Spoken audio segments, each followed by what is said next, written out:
E aí galera, tudo bom? Aqui é o professor Flávio de Biologia, beleza? Do Força Máxima. Estamos aqui hoje para abordar o tema proteínas, principalmente para a galera da primeira série militar, beleza? Esse é o nosso assunto, o módulo, né?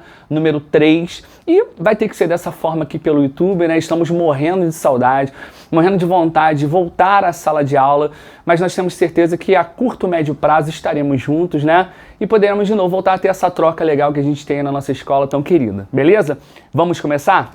Então olha só, para começar tem nessa tela aqui exemplos de alimentos ricos em proteínas, né? Não só alimentos de origem animal, como as carnes que vocês estão vendo aqui no meio, como também alimentos de origem vegetal. E existem algumas coisas que não são necessariamente verdade, que a gente aprende no nosso dia a dia, né? Por exemplo, quando se fala do arroz, a gente ouve muito que o arroz é rico em carboidrato. Isso é verdade, claro, ok? Inclusive é o amido.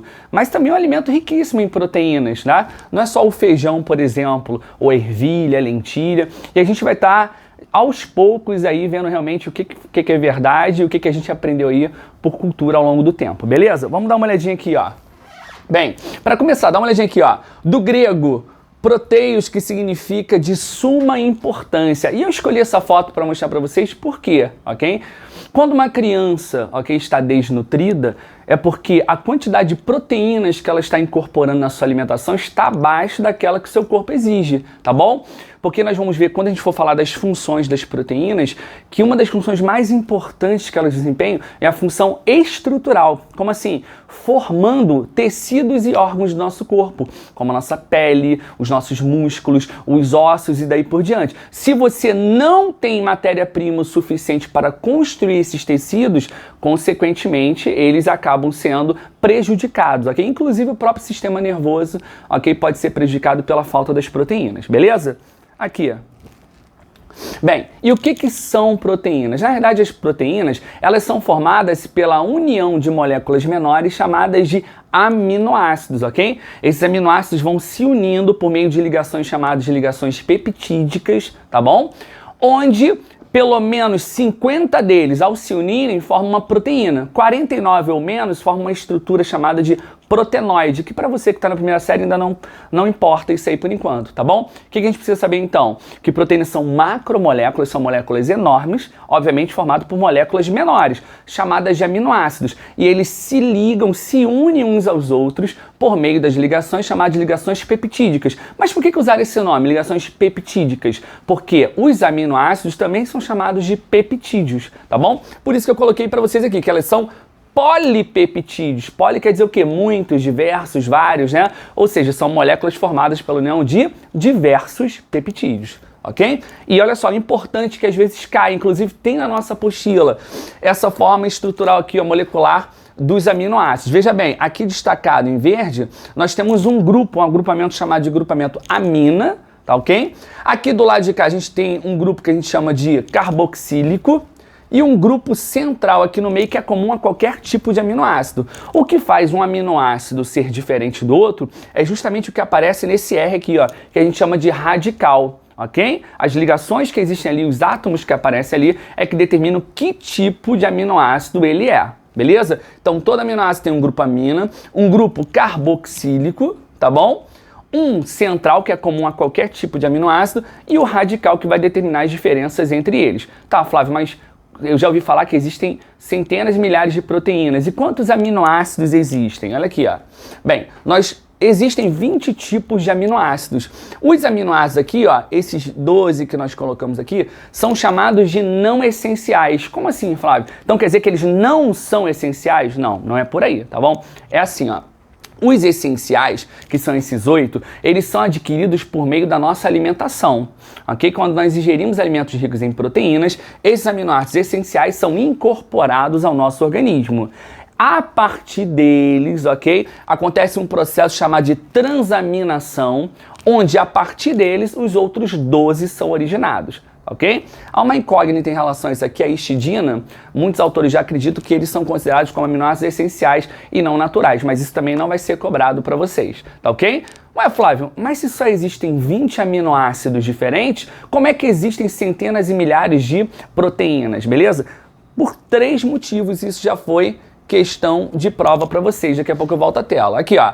Primeiro, o que diferencia uma proteína da outra? A quantidade de aminoácidos, ok? Se uma proteína tem 1000 aminoácidos, a outra tem 1001, a quantidade é diferente. Já pode ocasionar uma diferença entre elas.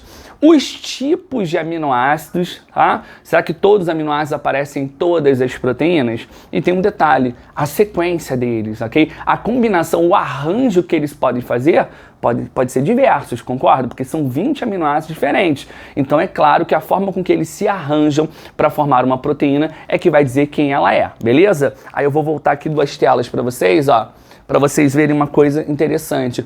A dieta, né, do povo brasileiro, basicamente, não que todos gostem de arroz e feijão, mas é muito comum que em várias regiões do Brasil se coma arroz e feijão, beleza? E por que é uma alimentação, inclusive, estimulada pelo governo, né, e pela Organização Mundial de Saúde e tudo mais?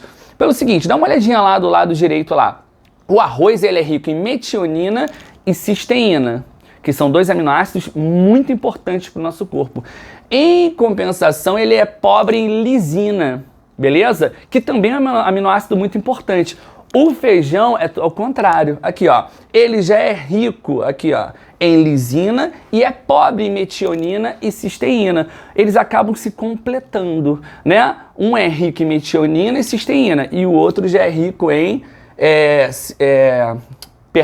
e o outro é rico em lisina. Então eles acabam se complementando, sendo a base. Só ali a gente já tem 3 aminoácidos essenciais que são importantíssimos ao nosso organismo, ok? E o restante dos aminoácidos a gente acaba incorporando dos outros alimentos que a gente consome, beleza? Continuando aqui.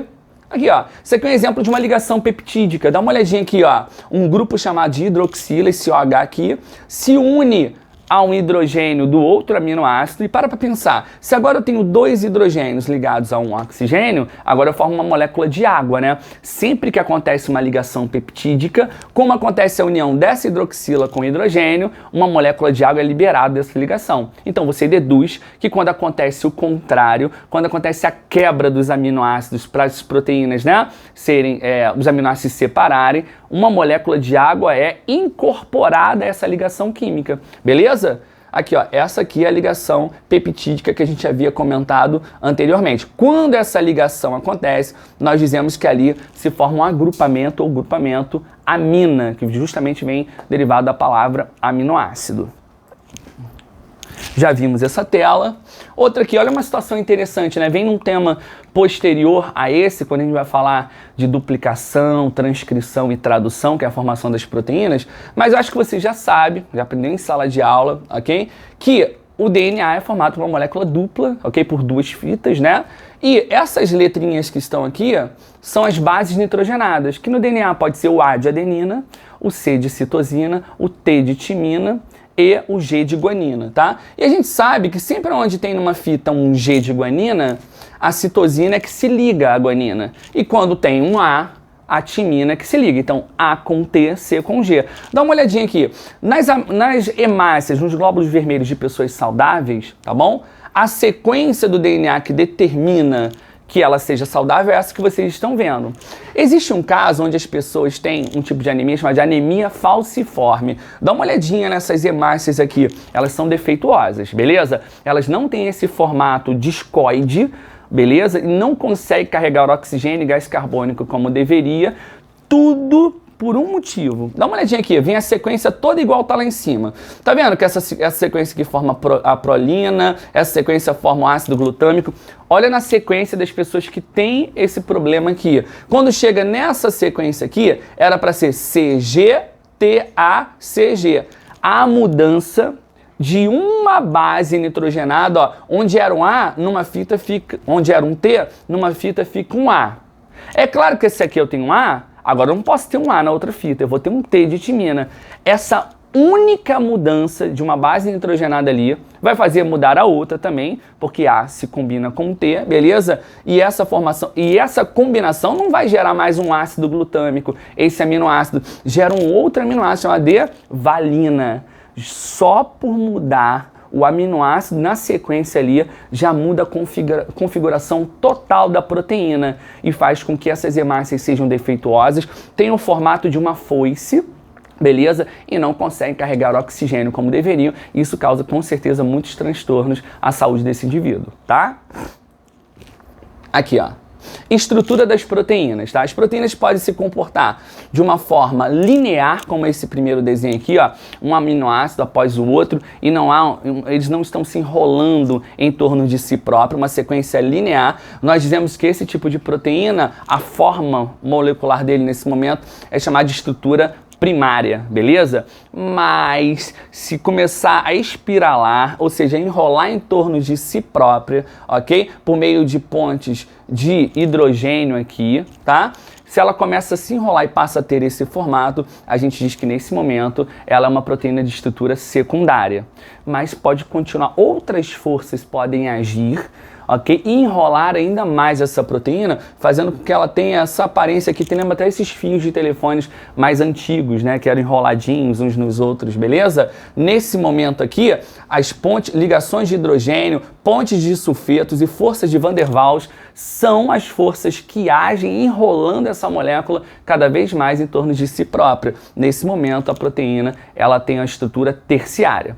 Se duas ou mais terciárias se unem, nós dizemos que nós temos nesse momento uma proteína de estrutura quaternária. É esse exemplo que nós temos aqui, ó. Aqui nós temos 1, 2, 3, 4. Ok? Se tivessem só duas terciárias, já seria uma proteína de estrutura quaternária, tá bom? Vocês vão ver nas matérias, nos temas que eu vou abordar agora, que o formato de uma proteína pode mudar. Uma proteína, por exemplo, de estrutura terciária, ela pode se desenrolar por alguns fatores e passar a ser secundária ou primária, por exemplo. E isso vai mudar também o que a gente consegue enxergar a olho nu em algumas situações, como de um ovo frito, por exemplo, que está sofrendo ação do calor, ou de um leite que coalhou, porque se pingou ali, por exemplo, uma gota de limão, por exemplo, mudando o pH daquele líquido, tá? Aqui, ó, esse é o exemplo. Para sua série é interessante você entender que desnaturação vai ser a mudança da configuração da proteína, tá bom? Então, por exemplo, se você, no caso aqui o exemplo que eu coloquei, um ovo quando ele é instalado lá na frigideira, ele vai mudando aquela forma meio pastosa, meio coloidal dele e vai ficando mais sólido, mais próximo do sólido, certo? Por que está acontecendo isso aqui? Porque no caso aqui a temperatura, o aumento da temperatura está desnaturando as proteínas que formam a gema e a clara do ovo. Por isso está acontecendo essa mudança estrutural.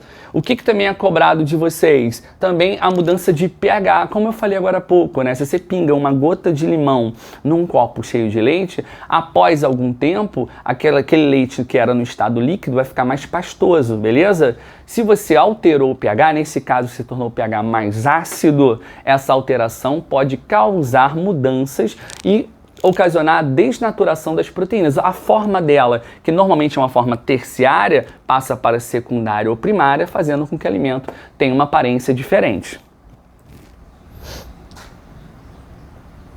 Aqui, ó. Funções das proteínas, tá? Primeira função já foi comentada no início lá da nossa apresentação do tema, né? Que é a função estrutural. Quando as proteínas se unem para formar determinadas estruturas, tecidos e órgãos do nosso corpo. O primeiro que vocês podem ver aqui, ó, é a participação das proteínas na formação da membrana plasmática, né? Isso aqui seria a proteína, aluno, ó, ok? Existem moléculas que são muito grandes e não conseguem transpassar essa dupla camada de fosfolipídios. Como é que elas vão passar para o meio extracelular ou para o meio intracelular? Com a ajuda dessas proteínas, ok? Que às vezes são enzimas chamadas de permeases, tá bom? Então, primeira função aqui, ó, é formando a membrana plasmática. Eu coloquei essa imagem aqui para vocês entenderem que basicamente a composição química dos músculos, por exemplo, também são de proteínas. Tá? Inclusive aqui a actina e miosina são os aminoácidos que se destacam. São as proteínas que se destacam. Aqui coloquei a questão da pele, né? O que dá elasticidade à nossa pele? O que dá resistência à nossa pele? Respectivamente, a elastina e o colágeno. E eles são tipos de proteínas. Então, um exemplo aqui da pele sendo formado pela substância que é a nossa matéria de hoje. Além da função estrutural, a gente tem a regulação das atividades dos genes. O que faz, por exemplo, essa célula aqui saber quais são as funções dela e como ela tem que desempenhar essas funções, ok? Esse glóbulo branco aqui, saber que a função dele é fagocitar, englobar partículas e destruírem essas partículas, e que os neurônios, por exemplo, a função básica deles é transmitir impulsos nervosos. Existem proteínas que vão ativar determinadas partes dos genes do DNA, né? Dessas células aqui, dizendo para elas como elas têm que se comportar, qual é a função delas e como elas têm que desempenhar essa função. Então, uma das funções das proteínas é regular a atividade dos genes, fazendo com que as células saibam exatamente como elas têm que trabalhar no nosso corpo. Terceira função, defesa, ok? Isso aqui é um esquema de um anticorpo, tá bom? Tem aluno que pensa que anticorpo é uma célula que defende o nosso corpo. Na realidade, não, tá? São proteínas que se prendem aos antígenos, que são os possíveis invasores, por exemplo, né? Ou moléculas estranhas ao nosso corpo. E a partir desses anticorpos é que as nossas células de defesa sabem se tem que destruir aquele antígeno ou se aquilo ali faz parte do próprio corpo, beleza? Porque se faz parte do próprio corpo, normalmente não será destruído. Então, quem ajuda nesse reconhecimento, inclusive nos ajudando em relação às doenças, são os anticorpos. E anticorpos são proteínas. Mais um, transporte. Aqui, mais uma vez, uma foto, né? Um desenho aqui das hemácias, beleza? Que são células que transportam gases respiratórios. Quando acontece a hematose lá nos pulmões, né? O que acontece? O gás carbônico trazido por essas hemácias cai nos alvéolos pulmonares, ok? E voltam pelo sistema respiratório para sair do nosso corpo por meio da expiração. E o gás oxigênio que está chegando em contrapartida cai dentro dos vasos sanguíneos, ok? E são capturados pela hemoglobina, que é um pigmento que tem dentro das hemácias. E a hemoglobina é um tipo de proteína. Se ela não existisse, ok? Esse transporte também não aconteceria. Outra função hormonal. Muitos hormônios do nosso corpo são formados basicamente por proteínas. Coloquei aqui como exemplo a insulina, okay? Que é o hormônio que carrega parte da glicose que está na nossa circulação sanguínea para dentro das outras células, beleza? E coloquei o T3 e o T4, que são dois hormônios que controlam o funcionamento da tireoide, que é essa glândula que tem na base do nosso pescoço e que é responsável por controlar o metabolismo, o funcionamento, a velocidade de funcionamento do nosso corpo, a velocidade com que as reações químicas acontecem no nosso corpo, tá? A origem deles é a origem também proteica. Outra, essa é muito cobrada, e quando ela é cobrada, a quantidade de erros, né, a porcentagem de erros acaba sendo elevada nas avaliações, tá? Que é a função enzimática, é quando as proteínas agem como enzimas. Dá uma olhadinha aqui pra gente entender o que é uma enzima. Se esse rapaz tivesse que deslocar essa estrutura esférica por todo esse morro, o gasto energético e o tempo para que essa atividade fosse feita seria muito grande, beleza? O que uma enzima vem fazer? A partir da presença da enzima, ele, ao invés de ter que levar essa estrutura esférica até lá em cima, ele corta um caminho, ou seja, a velocidade da atividade dele é mais rápida. E outra coisa, ele gasta menos energia. Isso é uma enzima. As enzimas, elas permitem com que as reações químicas no nosso corpo aconteçam de forma eficiente e com menos gasto de energia e em menos tempo, tá bom? E depois que uma enzima faz isso, ela não se cansa, ela não se perde, ela não morre, não acontece isso, tá bom? A enzima está pronta para possibilitar outras reações químicas no nosso corpo. Com um detalhe, as enzimas são altamente específicas. Quer ver? Separei uma tela maneiro para vocês aqui, ó. Esse é o modelo chamado de modelo chave-fechadura. Como assim? Uma enzima que age sobre um determinado substrato, uma determinada substância ou um grupo de substâncias, só age sobre aquilo. Ela não tem a capacidade, por exemplo, de reagir com outras substâncias, porque ela tem uma forma, um formato perfeito para se encaixar sobre um determinado tipo de substrato, beleza? Aqui, ó, por exemplo, olha esse formato desse substrato aqui. Coloquei dois tá mais para retângulo que para quadrado, mas enfim, 2 quadradinhos aqui, e você pode ver que existe uma região da enzima chamada de sítio ativo que tem exatamente o formato para receber esse substrato. Quando esse substrato se encaixa ali, ela possibilita essa reação química e olha o que aconteceu aqui no final. Esses substratos se separam, quer dizer que a reação foi catalisada, ela aconteceu com a ajuda da enzima, beleza? E agora ela está apta de novo a receber mais substratos com este formato para possibilitar uma reação após a outra e daí por diante. Se aparecesse um substrato, por exemplo, com a forma esférica ou triangular, não teria um formato molecular ideal para se encaixar nessa região. Consequentemente, a reação química não aconteceria. E eu separei slides também legais para vocês sobre isso aí, tá? Quais são os fatores que influenciam a velocidade da reação das enzimas? Eu coloquei uma imagem aqui, né? Usain Bolt aqui, um cara que correu um pouquinho, né? Você pode ver que na situação que ele tá meio que até desdenhando aqui dos adversários, né? Ele teve 1 ou 2 provas que ele olhava para trás como quem diz, ninguém vai conseguir me ultrapassar, né? Ele está representando as enzimas, beleza? Porque nesse caso, a velocidade de reação das enzimas é mais rápida do que na ausência delas, por exemplo. Elas são necessárias. E aí coloquei aqui um exemplo que cai muito na provinha de vocês, que é o seguinte, são 3 enzimas que agem sobre determinadas substâncias de alimentos que nós ingerimos. Dá uma olhadinha. Essa primeira enzima aqui, ó, a azul, ela é a pepsina. É uma enzima que age no nosso estômago sobre as proteínas. Ouça o que eu vou falar, elas agem sobre as proteínas. Elas têm um formato ideal para receber essas moléculas e reagirem com elas, beleza? Você vê que o pH próximo que ela gosta aqui, ó, se eu colocar uma linha tracejada aqui, eu vou chegar mais ou menos entre o pH 2 e o 4. Isso aqui é o que a gente chama de pH ótimo. O que é isso? É o momento onde ela está reagindo mais rapidamente. Ah, Flávio, quer dizer que ela não age no pH 2? Ela age no pH 2. Só que no pH 2 a velocidade dela é menor. Conforme eu vou me aproximando do pH 3, ela funciona ainda mais rapidamente. Ela possibilita essa reação química de uma forma ainda mais rápida. Por exemplo, vou te fazer uma pergunta agora. Ela age no pH 7? Tenta achar aqui, essa azul aqui, ó. Dá uma olhadinha.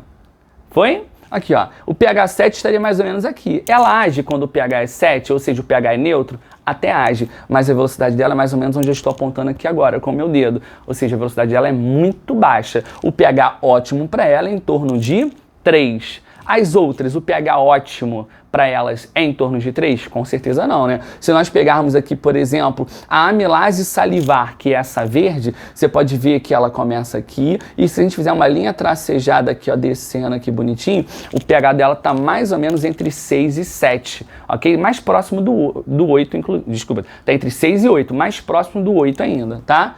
O que é isso? A amilase salivar é uma enzima que age na nossa boca sobre o amido. Ela não age sobre as proteínas.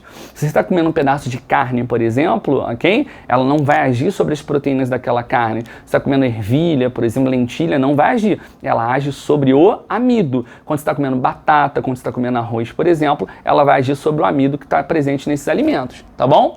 Bem, daí a necessidade de você mastigar, né, mais lentamente, mais vezes esses alimentos, para dar tempo para ela poder agir. Porque quando você engole o alimento chega ao estômago. E no estômago o pH é em torno de 3. É um pH que não é bom para ela. Vamos dar uma olhadinha aqui, ó. Ela é verdinha. O pH em torno de 3 está aqui, ó. Olha como é que ela age aqui lentamente. Quando o pH está em torno mais ou menos de 8, é o pH ótimo para ela. E aí temos uma terceira, que é a tripsina. Ok? Que é lançada no nosso duodeno, na região interna do intestino, na região inicial do intestino delgado, e o pH ótimo para ela é mais ou menos em torno de 9 e 10, tá? Esse pH aí é bom para ela, não é bom para as outras enzimas que a gente viu anteriormente aqui, tá ok?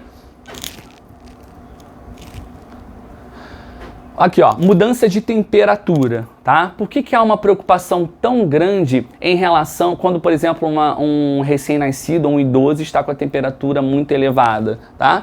Porque a temperatura muito elevada pode causar a desnaturação das proteínas, ou seja, a mudança da configuração estrutural dela e, consequentemente, a velocidade das enzimas do nosso corpo passa a ser extremamente baixa. Se o nosso organismo funciona lento demais, isso pode ocasionar a morte de determinados órgãos do nosso corpo. E dependendo dos órgãos órgãos que faleçam no nosso corpo, isso pode ocasionar, inclusive, a nossa própria morte, né? Você vê aqui um caso de hipotermia, um caso de temperatura elevada. Olha aqui com a temperatura baixa, em torno de 20 graus Celsius. Olha a velocidade de reação das enzimas, extremamente baixo. E também temperaturas de 40 graus Celsius não é diferente, porque existe uma temperatura mínima que a enzima vai suportar para não sofrer a desnaturação e uma temperatura máxima também para que isso não aconteça. E por último, a concentração de substrato, tá? A situação que eu vou criar é a seguinte, né? Imagina que nessa situação aí do Covid-19, tá? Existam 3 médicos no hospital recebendo as pessoas, tá? Para serem, né, cuidadas, diagnosticadas e tudo mais, tá? Bem, se cada médico estiver com uma pessoa, atendendo uma pessoa, ok? Ninguém está livre do atendimento. Se chegarem mais pessoas, elas não vão ter que esperar aquelas 3 devagarinho serem atendidas e liberadas. É isso que está acontecendo aqui, ó. Por exemplo, quando a quantidade de substratos aumenta, a velocidade de reação da enzima vai aumentando junto com esse aumento dos substratos. Mas tem um detalhe, quando todas as enzimas estiverem ocupadas fazendo o seu papel, a velocidade não vai aumentar mais, porque todas já estão realizando essa reação química. O que acontece? Aumenta até um determinado ponto e depois aqui, ó, fica linear, contínuo essa linha. Por quê? Porque todas as enzimas já estão trabalhando, já estão exercendo a sua função nesse momento. Então também a velocidade pode ser influenciada devido à concentração de substrato, tá bom?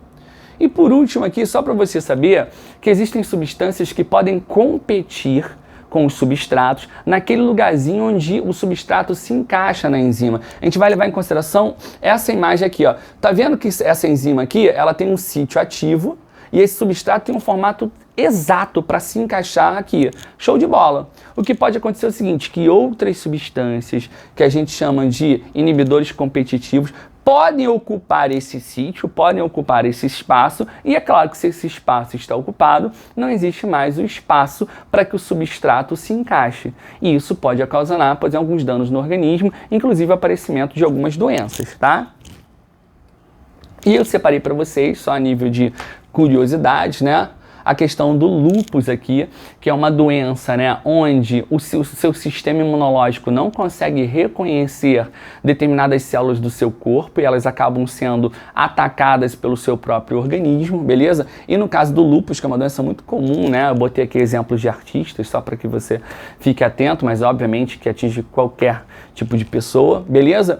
Onde uma série de ulcerações, né, no rosto, por exemplo, dores articulares, dores musculares, etc., acabam se manifestando. Mas como existem 4 tipos de lúpus diferentes, né? Pô, falar, mas por que, mais uma vez, por que você está abordando esse tema aqui? Porque tem a ver com aqueles anticorpos que a gente estava comentando lá atrás. E a gente viu que os anticorpos são tipos de proteínas, beleza? E como tem 4 tipos de lúpus diferentes, um inclusive a questão da gestação, a outra relacionada ao uso de drogas, por exemplo, tá? Vários são os órgãos que podem ser acometidos pela doença, inclusive causando a morte do indivíduo, beleza? Mas esses 3 indivíduos que eu destaquei aqui do meio artístico, por exemplo, sofrem bastante em relação a isso, tá? E o cantor aqui, particularmente aqui, sofre bastante em relação às próprias marcas que aparecem no corpo devido a ulcerações que se manifestam nessa doença aí porque as células do próprio corpo não são reconhecidas, ok? Os antígenos não agem como deveriam, beleza? E muitos reclamam inclusive dessas dores articulares, né? As dores musculares, etc. Mas atinge os rins, pode atingir os pulmões, por exemplo, o próprio coração, causando o aumento do coração e a dificuldade, né, da contração e do relaxamento muscular. Então é uma doença que está relacionada também ao tema de hoje, que são as proteínas.